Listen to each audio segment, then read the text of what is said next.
Yeah, thank you guys for giving me the honor of speaking to you today. Donna asked me a year ago, I believe, to speak in May, and you guys know what was happening a year ago. We certainly weren't together. But always an honor to be asked to do anything for Alcoholics Anonymous. Didn't start out that way, but as I said, I was angry. I imagine a lot of people probably didn't think they'd end up here. But no, it truly is an honor to be asked to come speak in front of any group. COVID actually gave me the opportunity to speak, I don't know, maybe 15, 20 times over the last year on the internet or whatever. So I'm a little better than the first time, I think. And plus, I've got a lot more history. My sobriety date is September the 3rd, 2018. I'll be brief telling you qualify myself, but well, not really. We could go with a drunk a lot. No, I had a normal upbringing, spoiled. Really nothing to complain about. Just I didn't like deer hunting, but Dad made me go deer hunting. You know, I didn't want to go to summer camp, but they made me go. That kind of shit. Nothing, you know, nothing to be whining about. Anyway, I took my first drink when I was 14. We were on a river rafting trip, my family of 4 with a church group. And it was the last night. It was a 5-night deal or 5-day deal. And we'd camp out. But the last night, the church group sent the guides out to the post and made them run a couple miles to get some wine. And they were sitting out around the campfire, passing bottles of wine around. And my parents were asleep, and my brother and I had just gotten in the tent, and I was like, I'm curious, what's going on out there? He's like, you better not go out of the tent. And I'm like, F you, I'm going to go see what's happening. So I sat down, and, you know, they didn't know how old I was, didn't care. And the bottle came to me, I took a sip. Didn't taste great, but, you know, I ended up taking a couple more, and it was enough for me to say, I'm going to do this again soon. But, you know, imagine the irony, right? First drink in a church group. So fast forward a couple years. First drunk, I'd lied to my folks and told them I was going to a dance after a football game. Instead, I went to a keg party. I was 15, sophomore. And I got drunk, you know. I puked on the fence. Here's my brother again. He ends up getting me busted. It's like, what's wrong with Raleigh when I came walking through the house? You know, I'm sure I was running into shit and bouncing. You know, I don't even remember really. But then I'm upstairs puking. Dad walks in. He says, what's going on? I said, oh, the burger I had just didn't sit well with me. He said, I bet the beer didn't help either. Yeah. So I can't imagine how bad that was. Instead of what my friends' parents would do to them when they'd get busted, you know, like wake them up and make them do yard work or, you know, make them play racquetball or do that kind of shit. My parents saw fit to freak the fuck out and send me to the VA, the head of the VA alcohol recovery program back then. So still remember the guy's name. Some of you probably have met him. I won't mention it. But I took a test, you know, and I was a surly, smart-ass 15-year-old. First time I got drunk, I'm in a rehab facility. What the hell is that, you know? So I'm bitter, and it's a head-scratcher to me. And I answered the questions as belligerently as possible. You know, these questions are like, do you intend to drink again? Well, fuck yeah, I do. You know, of course, I'm 15. You know, I had a great time as soon as I can. So after an hour of taking these multiple choice questions that could have like very little answer other than I'm an alcoholic, right? He sits me down in this arrogant asshole in this big room, his office. He's probably from me to Jim over there, and he crosses his arms and kicks back. He goes, Raleigh, I'm going to have to tell your parents you're an alcoholic. And I said, really? After first time drinking. So you can tell my parents anything you want. I don't give a shit. You know, I'll get grounded, I'll get ungrounded, and I'm going to drink again. I mean, it's just that simple. I don't care. So I stood up and walked out. You know, well, I didn't stand up and walk out because I got one question. Why on earth did you drink 10 keg beers at that party?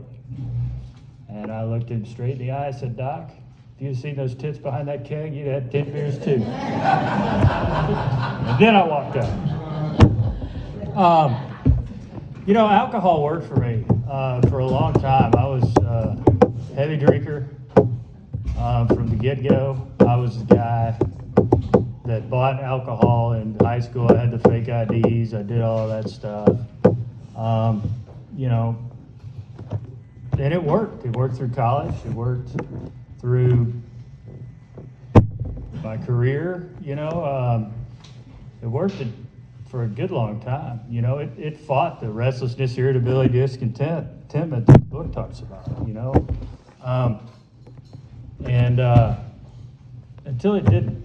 I got to the point, and everybody that I know that is in this program and has stood behind the podium, everybody says, I couldn't live with it or without it, and that was my case. I was trying to think of where I should pick up or keep going. Let's see. So fast forward, heavy drinking for 30 years, I guess, and life of the party, always having a good time. So I thought I was that guy that everybody loved being around, and except that when I got home, nobody knows what goes on behind closed doors. So the people I hurt the most were my wife and my son. But anyway, so I've got a therapist, and I was talking to her about some business stuff. I had some business shit that was stressing me out. So go to a therapist, and she asked me as I'm leaving one day, she's like, she'd first asked me, she's like, why, how's home life? And I'm like, home life's great, we don't see each other much. My wife works late, she's real busy, and my son plays golf, and he doesn't get home till late. And as I'm walking out, she says to me, she's like, you ever think that your wife and your son aren't coming home on time or early because they don't want to be around you drunk? And I looked at her and I said, of course not. I'm a great person to be around. Drunk or sober, Just ask me. I'm awesome. But I thought about that for a couple of days. And my wife and I were walking around the block. And I asked her, I said, do you guys conspire behind my back about when you're coming home? She's like, well, yeah, I've been telling you that for 2 fucking years. So it got worse from there, The bottom hit one weekend, and I had taken my son to a golf tournament, did a whole bunch of dumb shit, and came home, and my closet was empty. All my shit was packed up, and as rightfully it should have been. I could have probably talked her out of it, but she's like, you're going to rehab, and I agreed. I even moved the data because I didn't have the 3 days worth of clothes because all my other shit was packed up. I just had what I'd taken to Dallas. So I moved the data, but I went to treatment, and treatment's really good. Treatment's really good for a few things, but treatment's not good for recovery. Treatment, I think treatment was better for my wife than it was for me.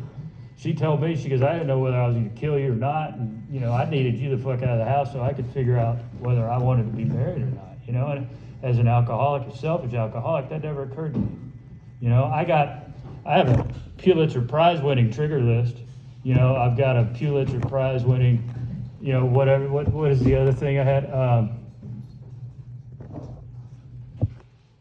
What the hell do they call it? I don't even remember. But relapse prevention, a whole list of shit I'm supposed to do if I think about alcohol. A different way to drive to work so I didn't have to drive by a liquor store, all that type of shit.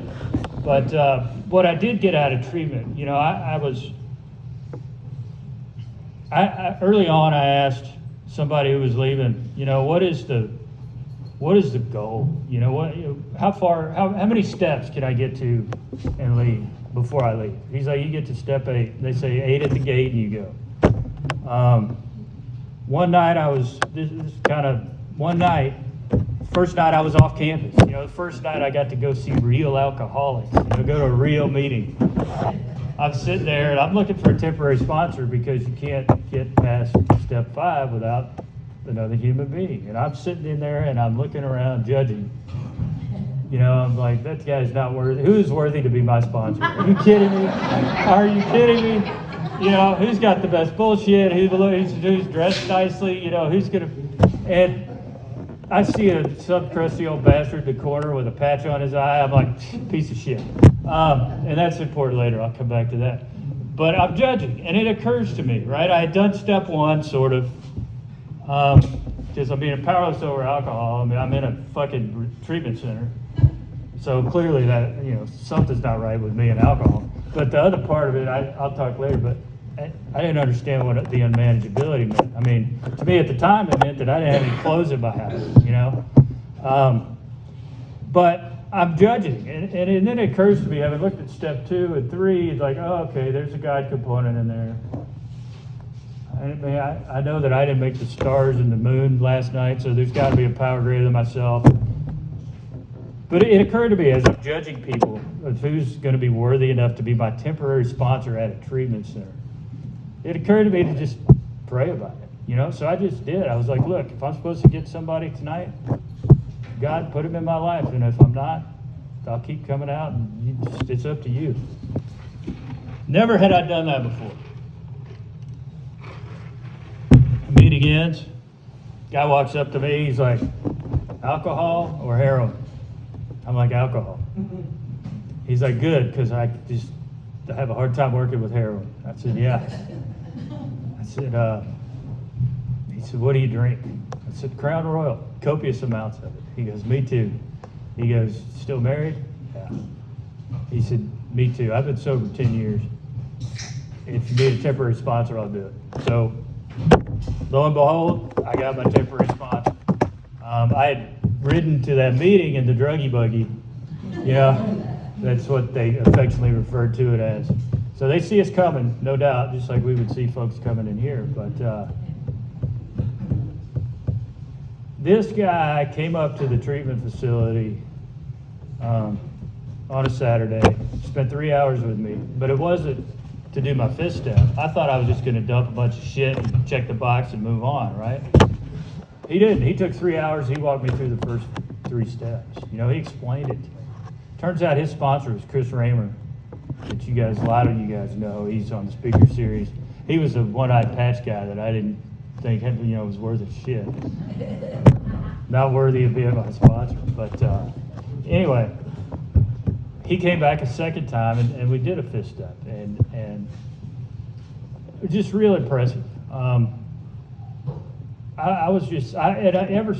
me back up, because, you know, I got a number of somebody from in here who he took time out, stopped what he was doing. I called him, stopped what I was doing, stopped what he was doing, spent 45 minutes with me on the phone, basically 12-step me. He was out of town, so he set up a lunch with another guy from here. This is all before I went to treatment, you know. So my first experience with Alcoholics Anonymous was somebody stopping their life just to talk to me, which to me was baffling. I'd never, you know, the altruism of that is pretty damn respectable, if you will. The program of it in and of itself, being around for 86 years or however long it is simply amazing. It's special, you know. That's why I put a tie on today. You know, I'd rather be up here in shorts and flip-flops, to be honest with you, but you know, out of respect for the program and those before, and, you know, plus I need to keep in practice tying these things. It's not a clip-on, but anyway,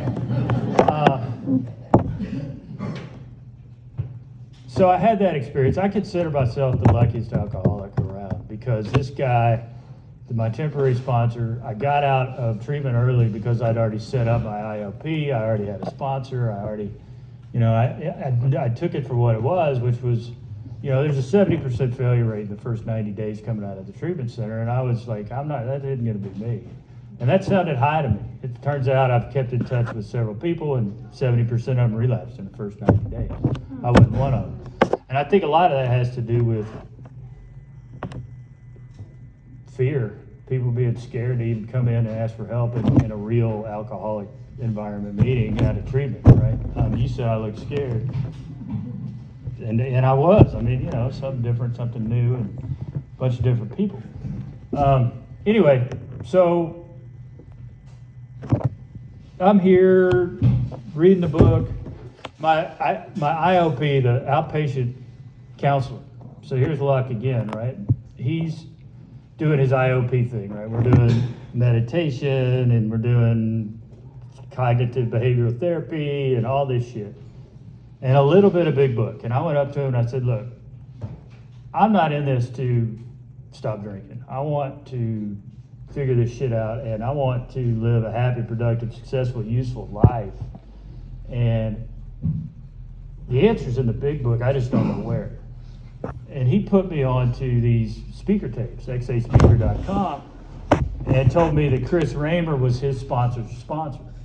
So it was in Waco, and it was like for 3 months. So I had to drive to and from Waco 4 days a week. And I listened to Raymer and Mark Houston, both Raymers, all of those guys. And those guys were instrumental in convincing me that this program, if worked out of the book of Alcoholics Anonymous, could make me a recovered alcoholic, to where I now introduce myself because I am as a recovered alcoholic, because I don't wake up every day with a hopeless state of mind and body. That's on Roman numeral 8 right there. We of Alcoholics Anonymous are 100 people who have recovered from a hopeless state of mind and body. I'm not hopeless anymore, I'll stop there with I listened to that, and they had what I wanted, so it was, and it's looking around the rooms, trying to figure out who to work with. And I found a big book thumping group, I guess, for people that thought like I did, or thought like I interpreted what I'd been listening to for 4 months. I just could, it's 164 pages. You'd think you could read it and figure it out. But when I got with my sponsor, it was like he had the teacher's edition. We went through this thing, and we're flipping back and forth, making page references. He's explaining shit that I never in a million years could have found out myself. The interrelationships with all this stuff. And then the fifth step I did with him is when I truly realized the depth of my selfishness. The fact that really I truly admitted, not admitted, but truly realized that it wasn't alcohol that was my problem, it's me, and all of the different stage characters that, and the defects that come along with those that I put out there for you guys to see. Some of my favorites were the country club guy that didn't give a shit about anything, the father of the year, husband of the month, those guys. But they all had their defects, so they were all fake. I've got a real self that I was hiding from everybody, using alcohol, because I was restless, irritable, discontent. I loved it. That's what hooked me, is like, okay, I'm restless, irritable, discontent, and I pour Crown Royal over it, and it used to work, but now I can't pour Crown Royal all over it. What am I going to do? And at that point, it's like, there better be a goddamn good solution in this book, because I'm drinking fast if I can't get this. And when I heard this, I started to believe it, and then I started listening to other folks, other speakers, and really got into what they were saying, and it was making sense. And when I heard, Bob Darrell, another speaker, I heard this last week, he says he doesn't have an alcohol problem. He said, or a problem staying sober, he's got an abstinence problem. Mm-hmm. And that made a whole lot of sense to me, because if I'm not drinking and I don't have a solution, I'm gonna drink. If I am drinking, if I'm not drinking and I have had some sobriety and I go back to drinking, that means that my relationship with God somehow got off track, and I need to go back and fix it, right? I know what to do now. Hopefully that never happens. But when he said I've got an abstinence problem, I was like, yeah, because what if I'm not spiritually fit, then I'm going to be prone to these bedevilments. I'm going to have trouble with relationships. have trouble with my emotional nature, prey to misery and depression, couldn't make a living, feeling of uselessness, full of fear, etc., etc. That's my steady state, unless I've got alcohol or God in my life. It's either or, there's no middle, because middle is me drinking. So I did my fifth step. I'm 8 months sober, and I'm having a lot of medical issues, unrelated to alcohol, but I had just finished the 12 steps, 8 months sober. I get a phone call, and I got diagnosed with MS. I was like, holy shit, that's great. I got one chronic disease, and I'm doing so good with my recovery that God's going to put another one on me. And I didn't. When I got that call, I didn't think about drinking. I've got a liquor store 5 minutes from my house, and it did occur to me that I didn't think about drinking until the next day. When you get that kind of news, to be able to deal with that as gracefully, I guess, as I was able to,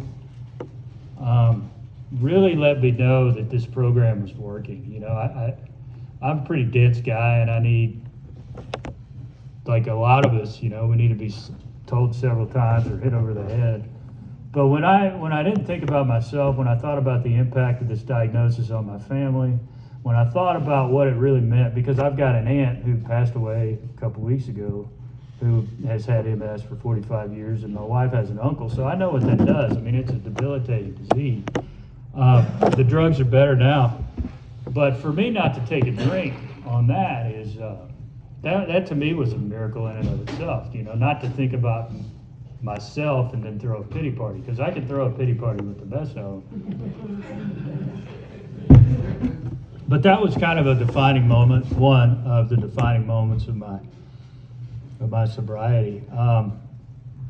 That encouraged me, right? That made me want to work harder and learn more and be more helpful and useful.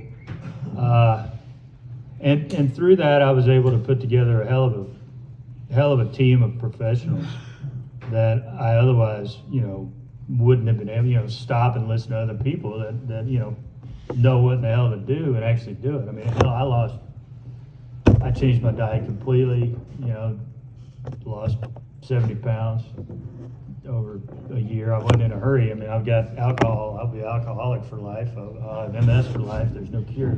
Hence the word chronic. But I was able to handle all of that. I was able to, not me, I mean God, but anyway, I've been able to handle it with a whole lot more grace than I would have without this program.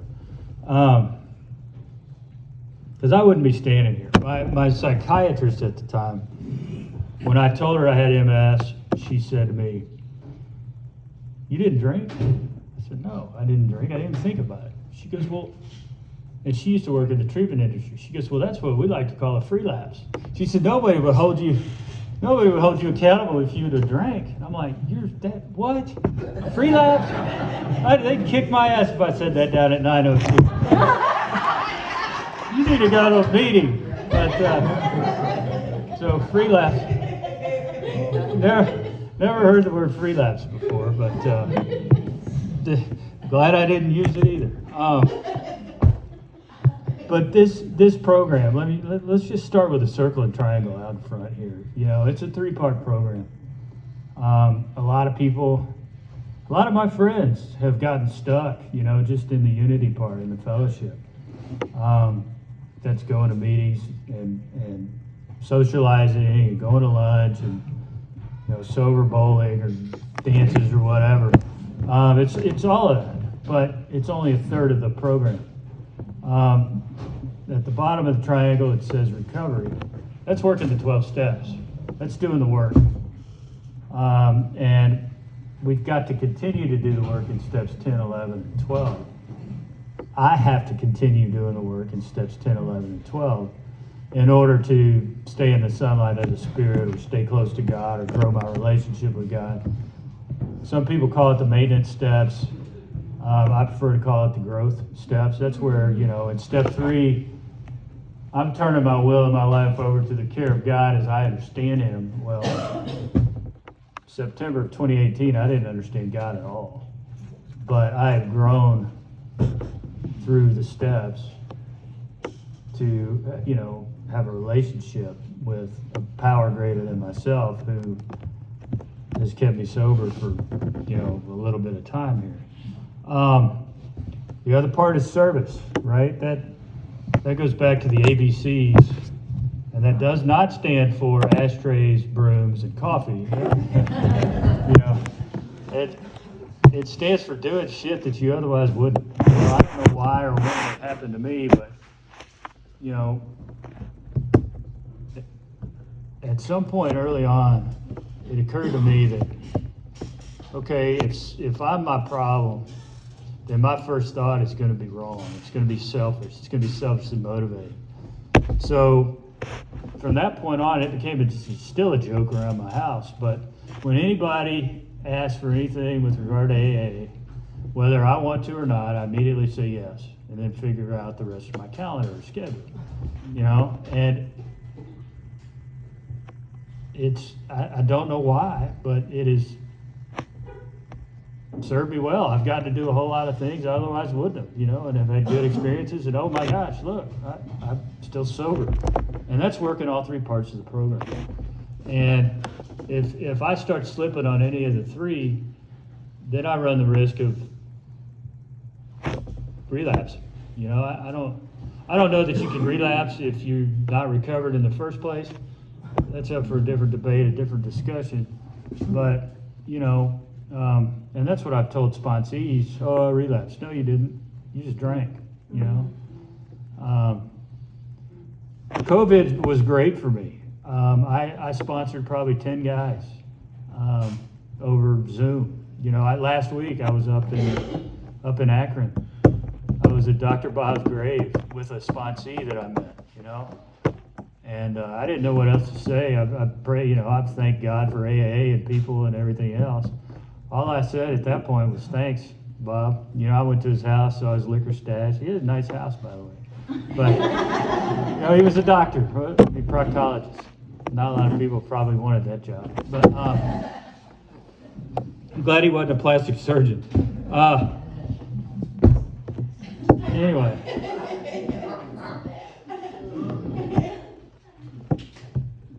The program of Alcoholics Anonymous, the way that it's come together, started with the Oxford group, Bill and Bob and all of that is it's incredible because it's still around. The Washingtonians tried to do it and they fucked that up, and the traditions here have kept this thing alive and kicking and well, for so long. It's a non-profit, on purpose, poor, loosely non-governed, volunteer, really altruistic group of millions of people worldwide. You couldn't start that today. I mean, seriously? But this is still around, and it's awesome that we can get to, we share a common problem. I'm not unique. I really thought I was for a long time. My problems were more special than yours or different, significantly different. But I'm not unique. I have a problem. I'm an alcoholic. And I can come here and I can get help from another alcoholic who's done this, who's done the work. And I would recommend to you newcomers, if you don't have sponsors, get them. Get a book. I'm happy to buy you a book if you don't have one already. And work the steps. Work it like your life depended on it. I've been to a couple of funerals.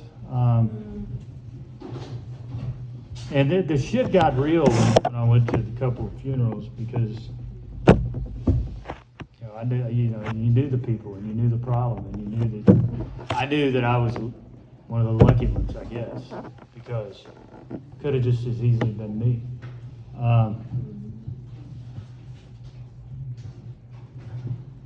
Probably got about 10 minutes. Let me talk about step 12.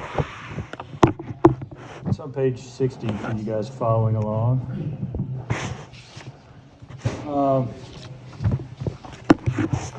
I tell my sponsees, after I explain the circle and triangle and the 3 parts of the program, step 12 says, having had a spiritual awakening as the result of the steps, we try to carry this message to alcoholics and to practice these principles in all our affairs. Well, having had a spiritual awakening as the result of these steps is a promise. You work the steps, you will have a spiritual awakening.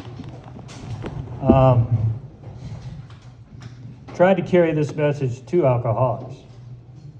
What's the message of Alcoholics Anonymous?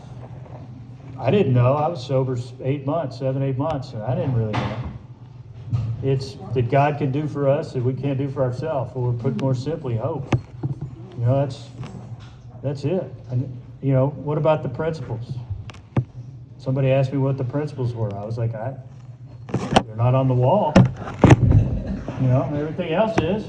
But the principles are. He's like, well, I'll teach you, and so I'm supposed to practice basically the principles behind the steps every day. And then he's like, well, what about your affairs? I was like, I don't know. He's like, that's chapters 9, 10, and 11. At home, at work, and everywhere else.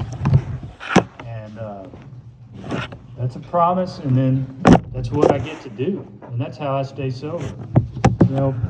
Dr. Bob, I love this. It's about sponsorship. But he said he says he spent a great deal of time passing on what he'd learned to others who want it and need it badly. He said he does it for 4 reasons. It's a sense of duty. It's a pleasure. Because in doing so, I'm paying my debt to the man who took time to pass it to me. And because every time he does it, he takes out a little more insurance for himself against a possible slip. I don't think, I couldn't put it any better, the benefits of sponsorship, the fact, that's why I do it. That's to help other people. I'm suddenly, for the first time in my life, useful, I wake up in the morning, I'm useful. I don't really know how else other to put it than to be useful. Michael's laughing. I got proof.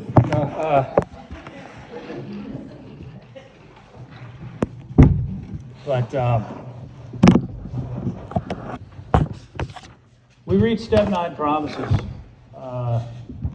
all the time. My favorite promises, if you ask me, we ought to rip that down and put the 10 step promises out there.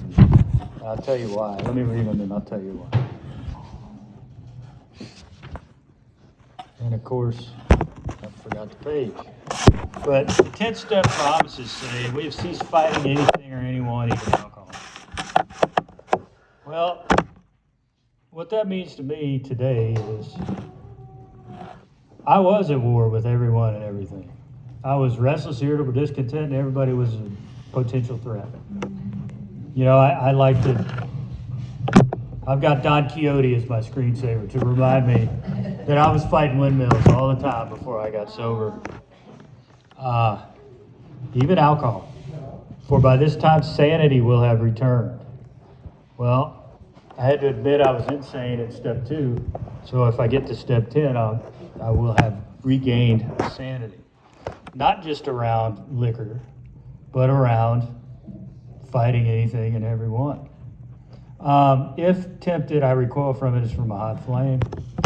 I react sanely and normally. And we'll find that this happens automatically. I think the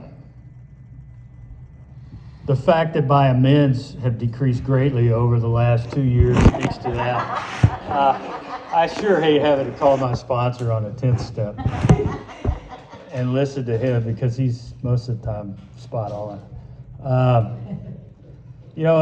I see that my new attitude toward liquor has been given me without any thought or effort on my part. It's true. It's been removed. My wife, who didn't drink around the house for a year, now calls me and says, will you go to the liquor store for me? And now instead of her bitching at me about being drunk, she bitches at me for buying a case of wine because I got a discount on it. She only wanted 2 bottles. But I don't care about going to the liquor store. I'm safe and protected. As an aside, she learned about, she's been real involved in my recovery and real supportive. And she understands about the selfishness. And she was bitching at me one day. This is just a warning for everyone who has a significant other. She was bitching at me about being selfish. And I told her, I said, there's not a whole lot of difference between selfishness and self-righteousness. If you need to look that up before you yell at me anymore, you might want to do that. And then I ducked. So don't ever do that at the house. Yeah, she put up with me for 22 years as a drunk asshole. I got a lot of,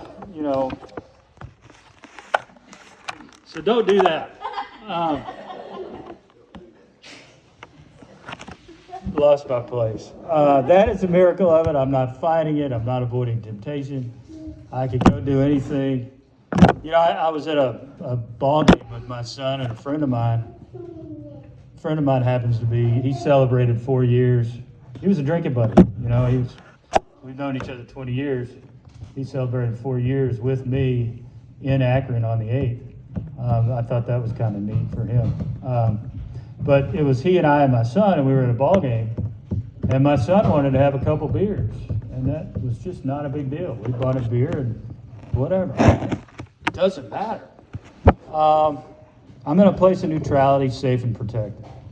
I haven't even sworn off. Instead, it's been removed. It doesn't exist. I'm not cocky, nor am I afraid. That's my experience.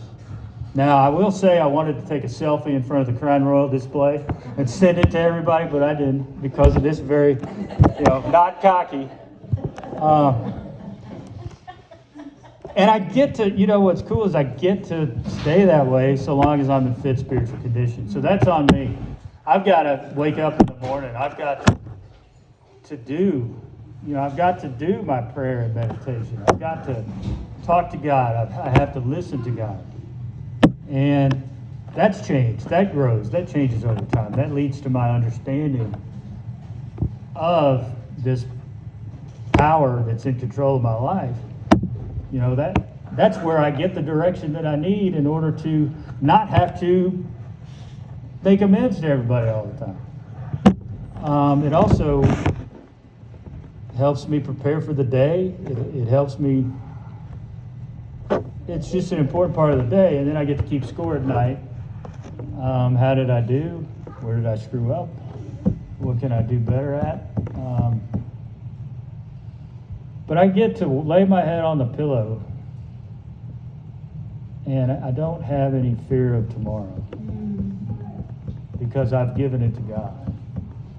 And I get to wake up in the morning, and I know that I get to wake up without any guilt, shame, and remorse. So before I got sober, I would wake up every day with the guilt, shame, and remorse, trying to remember what the hell I need to apologize for from the night before. Sometimes check the grill to see if there was any hair, animal or human or otherwise. I mean, you guys know that. And I was always scared, I was always fearful. I'm not in charge. I'm not in control. And God, that is just so awesome to realize that I'm not in control and that God's got me regardless of what happens. Bill and I were talking about COVID and, whatever. And Bill said, because I'm ready to go. If it was my time, it was my time. And it occurred to me, that's how I feel. I think I listed fear of death or dying. I can't control that. I've got a number, but I'm at peace. I'm in complete and total. I turned it over, and if today's my day, all right. And if not, then I'm going to keep doing what I'm doing.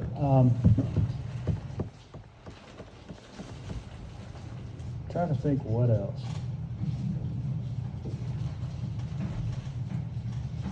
I'll close with this. The biggest thing that this program has given me is, in addition to everything, my whole life back, the fact that I'm able to wake up and understand that I can be useful to people in all kinds of different ways and to all kinds of different people. And to be concerned about, or to even consider other people's feelings or how my actions or my words might affect them. I mean, that's so different than I was before I came in here. And it's why I keep coming back. So with that, I'll stop. I appreciate the opportunity to speak, and thank you guys.